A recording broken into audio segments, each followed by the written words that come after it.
Hi ladies and boys, ako si Bay Gamay o karon another confession na sad ang ato ang basahon nga pwede ninyong paminawon wherever you are or whatever you are doing right now.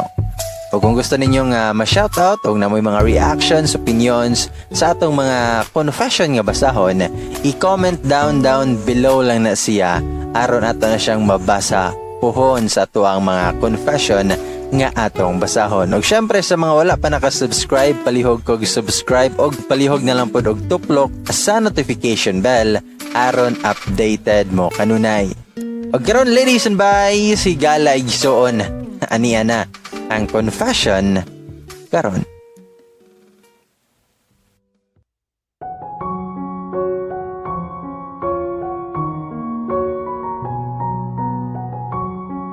Mubalik pa ba ka sa mong ex? Bisag kasal na ka? Mayong adlaw sa tanang mga naminaw karon. Hinaot nga naamo tanan sa maayong kahimtang. Gusto lang na akong i-share akong kaagi og nang hinaot nga naamoy matunan. Ako day si Frank, a 32-year-old man living in Cagayan de Oro. I'm a single dad sa duha nako ka anak na kambal, si Elle and Ellie. Si Elle ang babae, tas si Ellie ang lalaki. Kada adlaw akong gipaningkamutan nga magmaligon para sa akong mga anak. Uplifting myself was a little bit tough, but I have no choice kay naa ko yung mga anak na timanon. Financially, dili man mi maglisod og salamat sa Ginoo kay naaman pod mi kaya. Pero what's more challenging as a father to my children kay ang atiman, pagpangga, ug paghigugma nga ilang gipangita silang mama. Samtang nagdako sila, gawonder sila always nga nung wala sila'y mama. Dili daw pareha sa uban nga mga bata nga kaedad nila nga naa daw mama nga kauban perminte sila. Every time nga mangutanan sila, tubago na lang nako og naa sa Amerika nak, nagtrabaho dito. Sumpayan da nako og maunang eskwela mo og tarong nak para makaapas mo ni mama sa Amerika. Sakit yes ako isip o sa kamahan. Grabe kasakit. Dili masabtan ang kasakit. Maunang naay mga adlaw nga maghilak ko nga ako rausa. By this, may nalang mogaan akong gibati. Pasahay masakpan ko sa akong anak nga naghilak. Maong diretso dayon kog pahid sa akong nagtulo nga mga luha. Wala mo ko nagselos nga nangita silang mama. Sa tinuoray, mas naluoy ko sa akong mga anak nga inana day ilang mabatian every time makita sila og ubang bata nga nay mama. Mas naluoy ko kay dili na ko mahatag ilahang ginapangita bisan paggrabe na akong pagpaningkamot nga masatisfy na ko ilahang gipangita. Pero wala man ko kabalo unsaon pag-explain sila ha na ilang mama wala naman nahigugman ako. Wala ko kabaloon sa pagpasabot or even masabtan baka nila nga tuan na sa pikas balay ilang mama. Tuan na sa laing pana nga mas nahigugma siya. Dili ko gusto na mahimong dautan silang pananaw ilang mama. Dili ko gusto nga ilang kalagutan o dumtan ilang mama. In fact, my wife kay usa ka maayo nga inahan o asawa. We've been together for pila pod ka years. Pero sulod sa kato nga mga katuigan, daghan mi og mga pagsulay nga nagyan. Klase-klase nga mga kakulian nga nagpalig-on sa among relasyon. Una mi nagkaila silang mama, which is si Kath sa isa ka company dinha sa May Cebu. Taga Cebu day si Kath na nag-apply lang ko sa company sa Cebu kay gusto ko og new environment. Month of March to, if I remembered correctly. Bago ko nga employee. So gi-welcome ko sa company manager and si Kathy hang gisugo nga i-introduce ko sa uban nga employees og itor ko sa workplace. Upon seeing her, nakaingon ko sa kong nahuna nga gwapa lagi ni siya bay. Ni-smile kog una nga gatanaw sa iya ha og siya ni-smile back pod siya sa kuha. Murag tinuod yun na ilang giingon nga love at first sight. Sounds strange and cliche, Pero murag maugyod akong nabatihan ato nga time. Guwapa siya og walay duda ana. Pution, taas, medyo approachable iyang panagway. Di na siya straight hair. Bisan kinsa siguro na laki makaingon gyud og guwapa siya. Since bago pa ko og dili pod ko ingon nga tabian, si Kath yun akong permi duulan kay siya man po'y akong una nga nailhan, in which maupod akong gusto kay gusto pa na ako mailhan siya pag-ayo. Magpatabang ko sa high regarding work and sometimes librihan ako siya. Ganahan kay ko nga every time gain anime kay feeling na ko mura may kuyab. Pero wala na ko siya gina-take for granted. Malipay lang gyud ko ba kay lagi gugmaan ko niya, ang pinaagi ni ini, mailhan ako siya og mailhan pod ko niya. Pag nami free time or kanang dili kay mi busy, mag-share me about sa mga ganahan og dili ganahan, among mga kaagi sa kinabuhi, og bisan sa mga random lang nga mga hisgutan. Ug wala na ko na matikdan nga nahulog na gyud kayo ko niya. Dili man pod siya awkwardan nga mag-uban mi, kay lagi iyang pananaw sa ako is friend raman sad. Besides, she's friendly man pod. Eventually, nagkasuod man pod mi. Others gani kay maalaan mi nga mag-uyab.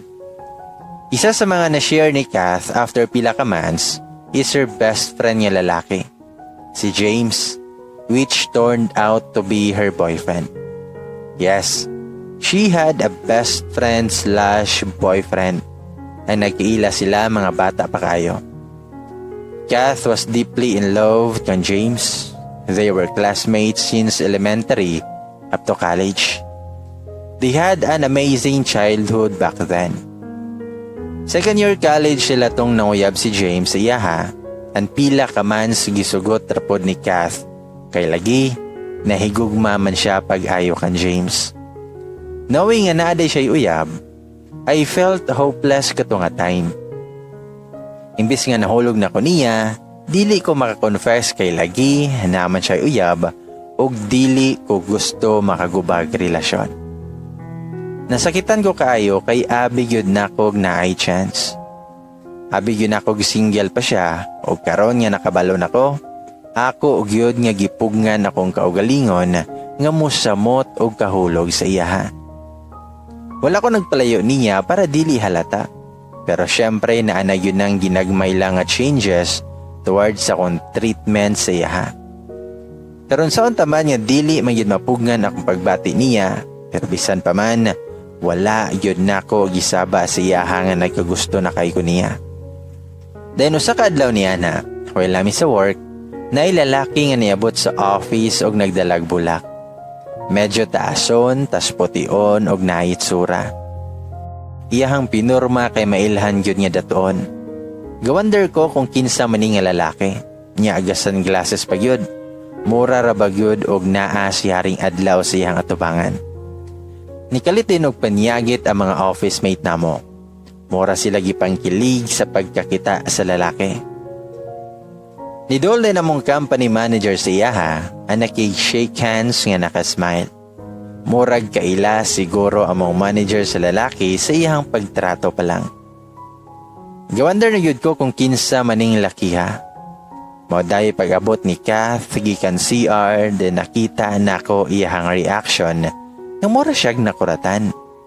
Nidol din siya sa lalaki, din iyahang gigakos. Murag gimingaw gid si Kath sa lalaki, kay naghilak man siya pagakos niya.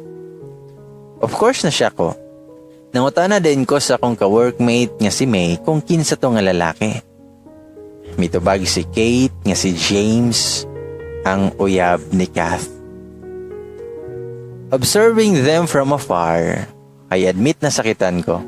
I know nga wala kay right nga magselos pero dili man pod siguro na ko sala kay gugmaan man kong Kath. Basta gugma dyan lagi. Pagkaugmaan na, pag-abot na ko sa office, wala si Kath. Natingala ko kay dili biya na siya ga-absent sa work.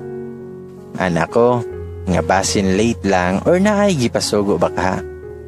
Pero wala man po dihang bag. Ako lang gihapong gihulat.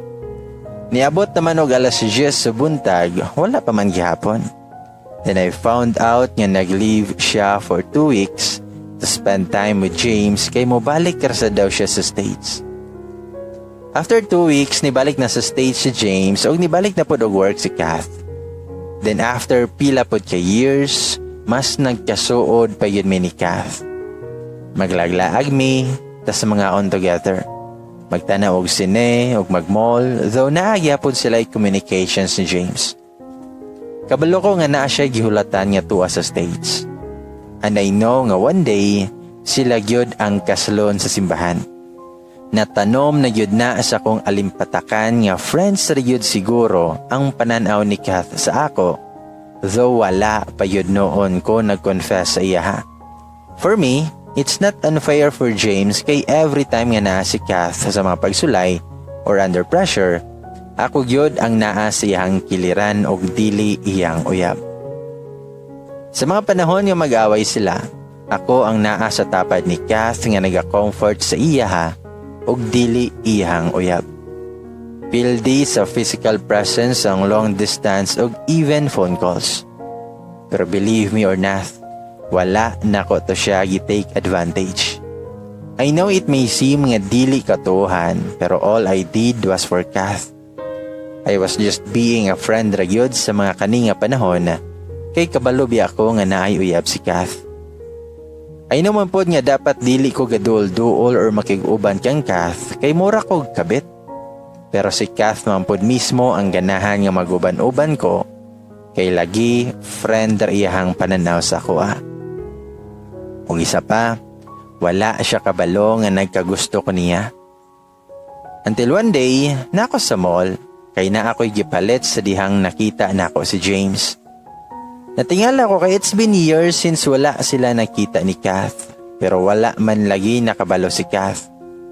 So I wonder yun nga no, and what's more intriguing, kay naa siya'y kahalok nga babae. Nasakitan ko para kang Kath. Mudulon ta ko ba, tas tumbagon siya sa iyang naong, pero may gani nakapugong ko sa kong gibati. Gipicturean na lang nako para na ako'y evidence nga ipakita kang Kath. Tuod man akong gipakita ang pic kang Kath pero wala siya nituo sa ako o giyahara kong giaway. Gabuhat-buhat ra daw ko og istorya para madoubt si James pero akong gi-explain sa iya nga wala ako nagbuhat-buhat og istorya. Nilakaw ra dayon siya og wala ko kabalo sa paingon. Pagkaugmaan na wala ni trabaho si Kath and wala man pud siya leave. After 1 week wala pa gyapon siya ni sulod. So nakulbaan ako kung naon sa siya, unya dili man pud niya ginatubag ako mga tawag. So niadto ko silahang balay para kumustahon siya, og salamat kay giapilihan ko siyang mama. Nisulodin ko siyang kwarto og didto nakita nako siya nga naghilak. For 1 week lugar ing ani iyang kahimtang, so nakabalo ko nga naay di mao. Sumoto iya hadeng gisay-say tanan og didto nako nahibaloan nga naay laing uyab, iyahang uyab. Iyahang yadtuan sa balay nila the night after nako gipakita niya ang picture aron makumpirma kung naa ba yun sa Pilipinas si James. Didto nakita niya si James og gi-confront og nang hinaot nga isulti ang tinuod. In denial pa at first si James pero wala na siya nakabuhi sa hawla. Tungod sa kasuko, iyang gilaparo si James o nidagan dahil siya pagawas. Nasuko ko pag-ayo kan James kay dili nako ma-imagine ba giunsa niya pagpamakak kang Kath. Naturingan biya sila isip suod nga mga higala o labaw sa tanan, uyab silang duha. Iharang gisayangan ang mga panahon og tuig nila nga panaguban. Iyaharang gilabay sa basurahan ng tanan. Dili yun ko katuo nga luyo sa panaghinigalaay nilang duha sa dugay kay nga panahon, nakuha pa ni James nga mamakak. Naluoy kay kong Kath. Even ang pamilya ni James gikonsinti pa ang binuhatan silang anak. Dili yun katuohan. After ato nga night, akong itabangan nga makahawas gikan sa pagkahugno si Kath. Itabangan ako siya nga makamove on sa kapait nga ihang nasinate. I spent most of my time together with her. Magkaon-kaon mi, maglaag bisan asa. Katura pod gyud nga mga usual namo nga bonding moments namo and for how many months. Then finally, nakarecover na si Kath though dili pa ingon nga fully healed na siya. Lipay kay ko nga nakita na ko nga naulian na ang nasamad nga kasing-kasing sa akong pinalangga.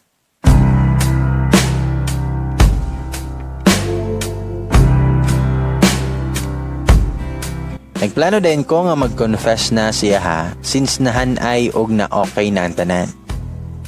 Grabing kakulba kung nabati, og fortunately, naana po daw pagbati si Kath sa kuha.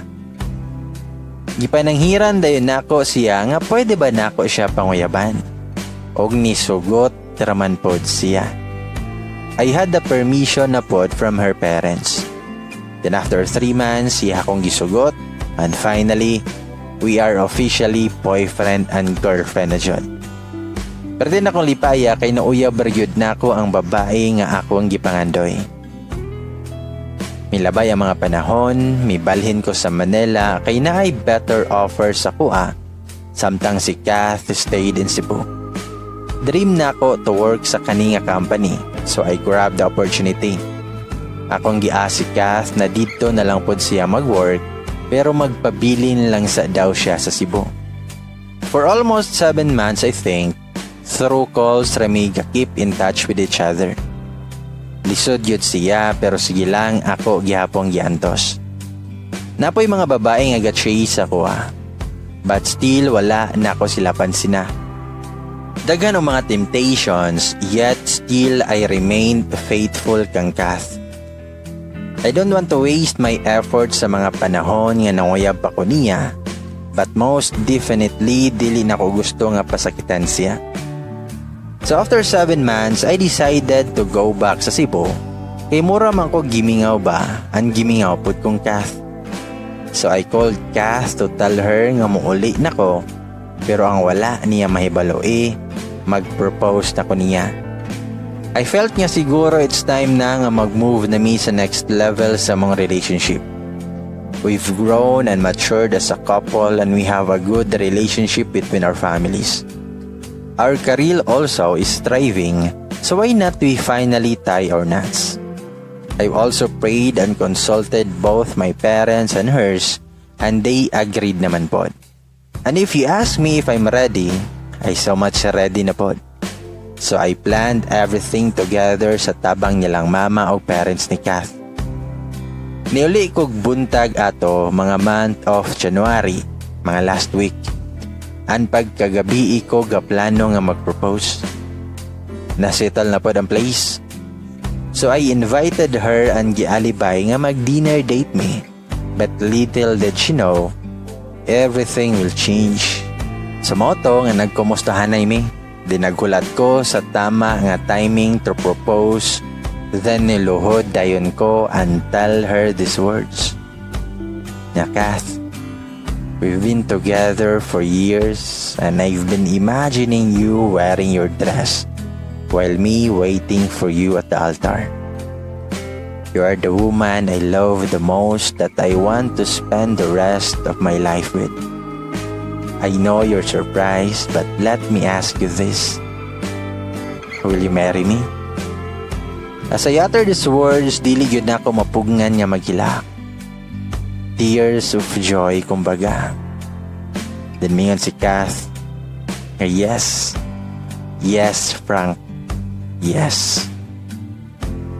Hearing those yeses nga gikan kang Kath, I was in a cloud 9. Ako yun siguro ang pinakamalipayon nga tao sa kaninga moment. I can't explain how I feel. Indescribable yun. Ako din gisot ang sing-sing sa yaha and then hugged her. Sign of my happiness. For pila ka years na mo nga manag-uyab, finally engaged na me and just exactly after 9 months of preparations, our wedding day has come. It was a pastel green theme wedding and naata na namong family and relatives. The moment has come. Tiningon ko, I, Frank, take your Kath to be my wife, to have and to hold from this day forward. For better, for worse, for richer, for poorer, in sickness and in health, to love and to cherish, till death do us part. Tubag si Kath. Kath, take you, Frank, to be my husband, to have and to hold from this day forward, for better, for worse, for richer, for poorer, in sickness and in health, to love and to cherish, till death do us part. Finally, mag-asawa na yun, me. Dili masukod akong kalipay. Gipangandoy lang na ako sa una, pero karon nakuha na siya. Then after pila ka months, she got pregnant sa among first babies. Ang grabe yun nga blessing kay kambal among anak. We are expecting one boy and one girl. Fraternal twins sila and we named them Elle and Ellie. I couldn't ask for more because I have with me what I want. A complete family, healthy babies, and stable na financially. Kath is really a blessing to me. She was just a dream that I once knew and I never thought I would be right for her. Pero ang tanan, nagbago.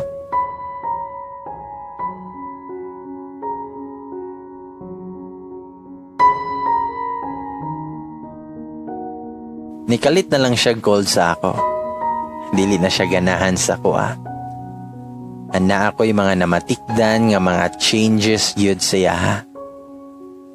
Every time I ask her on date, permi niya ginialibay nga busy siya. At first wala lang ko, kay basin tinuod, pero nagkadugay lahi namang yun iyahang pamatasan sa kuha. Nagwonder na yun ko, until one day, nananghid siya nga gabi na siya muuli gikan sa work. Same workplace ra gihapon iyang gitrabuhan pero ako nibalhin ko og work pero sa Cebu ra gihapon. Sumoto nga ni okay ra ko. Pagkagabi ako untang i-surprise si Kath nga sunduon siya ug mangaon unta ming duha. Sama siyang giingon nga madugay siya. Sa mga nay nag-atang nako sa gawas sa office. After 30 minutes, nigawas na si Kath, pero nisakay siya sa laing sakyanan. Nakulbaan ako, so ako dayong gisundan ang sakyanan. Ug nakuratan ko kay sa hotel sila ni Adto, ug nisulod.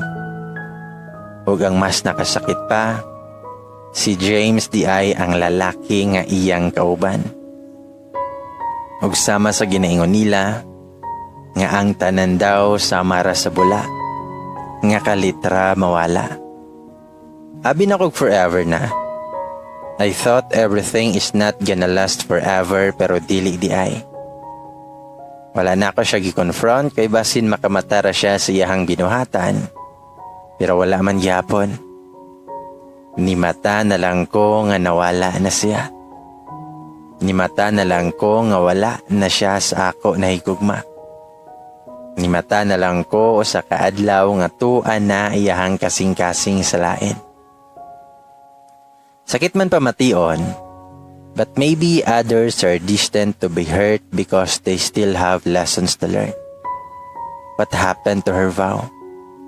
Is it lost or already broken? Nganong mibalik ko man siya sa lalaking nagpasakit niya? Then how about me nga gitabangan siyang mabuo iyang kaugalingon? Selfish na kung selfish pero sakit lang yun kayo. Pero kailangan akong dawaton nga tuan na sa lain akong asawa. Tuan na siya og nibalik siyang ex, si James. Og kailangan ako dawaton ng kamatuoran nga naa na sila'y anak. Kung ikaw akong pangutanon, angay pa bang mobalik ka sa mong ex bisag kasal na ka? Dari na lang ko taman, ang salamat kayo sa inyong paghahinog oras sa pagpaminaw. Ladies and boys, mao ka na ang confession ni Frank. Di ba bad trip pa lang jud kayo? Nagikasal na mo, nakapirmi niya, ug abi ni mo siya na jud hangtod sa hangtod. Pero dili di ay. Sakit jud kayo ng gibiyaan kaniya kay mibalik siya sa imong ex. Di ba? Sakit. Sakit kayo. Og sa dili pa ko moadto ladies and boys, ako sang basahon ang pipila sa inyohang mga reactions, comments, and more. Ingon si Mary Ann Mendez nga love versus last. Sayang sender. Sakto si Cassie sender.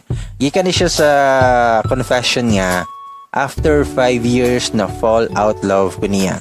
O ingon po si Elmar Ligaspi nga, hi bye gamay, listening here at Hale City, KSA.